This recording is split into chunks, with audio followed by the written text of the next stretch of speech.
Battlefield 2042 is a game that I honestly never gave a fair chance. I don't know if this game had a fair chance in the first place. From a bug-riddled beta, a shaky launch, game-breaking network errors and glitches, Battlefield 2042 had a very rough start. But I think what hurts the most about this game is what could have been. The announcement trailer was the standard Battlefield epic montage of adrenaline, chaotic scenes featuring vehicles and ground soldiers, motley crew, destruction, and dynamic weather events poised to cause irreparable damage to any poor soul in their path. However, that's not what we got. Instead, 2042 was very messy. Now recently the game was on sale, almost for free on sale, to which I thought, why not? Let's see what Battlefield 2042 has to offer all these years later. Okay, so the gameplay that you're seeing here is my barely edited footage. I'm purposely leaving in moments of confusion to illustrate how kind of odd this game can be at times.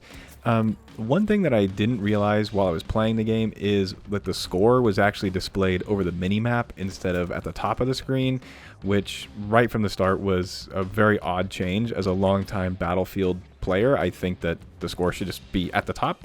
I also found that a lot of people were also upset about that, so it was good knowing that I wasn't alone.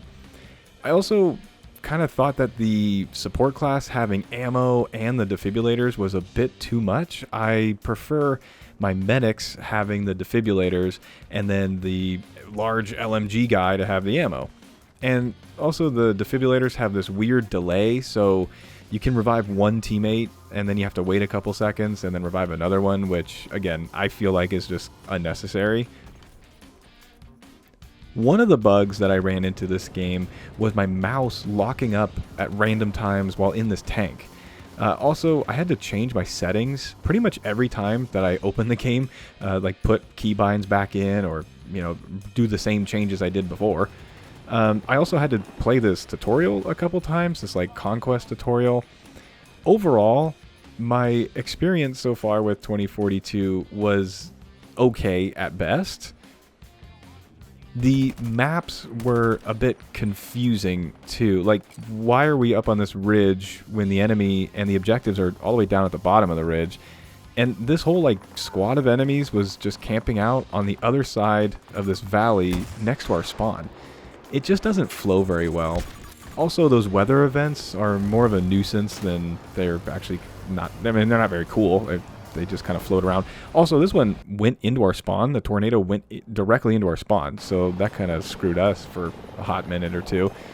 So my opinion of the weather events is, although they look great in the trailer, they weren't all that exciting in-game. One thing that I did enjoy a lot was the sound design. I thought that the game sounded like a Battlefield game. I thought that the vehicles overall, besides not, letting me move my mouse sometimes, worked pretty good. Now, I did notice a weird thing with this tank. I, in my opinion, should have killed this guy, right? Like, I'm shooting very close to him, and yet I did half damage. Then I'm also taken out by one rocket and a C4, so maybe it's just me being bad in a tank, but it just felt like odd sometimes. These vehicles and the game, it was almost like a Battlefield fever dream, to be honest with you. Like, I want to think that I'm playing Battlefield, but there's just enough that's different about it that I don't think that this game was ever worth $70, to be honest with you. $3, maybe, but $70, and it still has the same glitches from the beta and from launch years and years later. Overall, I think that this game made some really weird choices, like changing from the traditional classes to specialists. Some of the gadgets in the game were kind of confusing, and I didn't really know what half of them did. I think that this game isn't as bad as everybody made it sound, but I also don't think that it's very good either. So my recommendation to you is, if you're really into it, sure, buy it for $3 if the sale is still available. But if not, I think you could just skip this one and wait until Battlefield 6. Well, thank you so much for joining me in today's video. I hope you have enjoyed, and I hope to see you in the next one.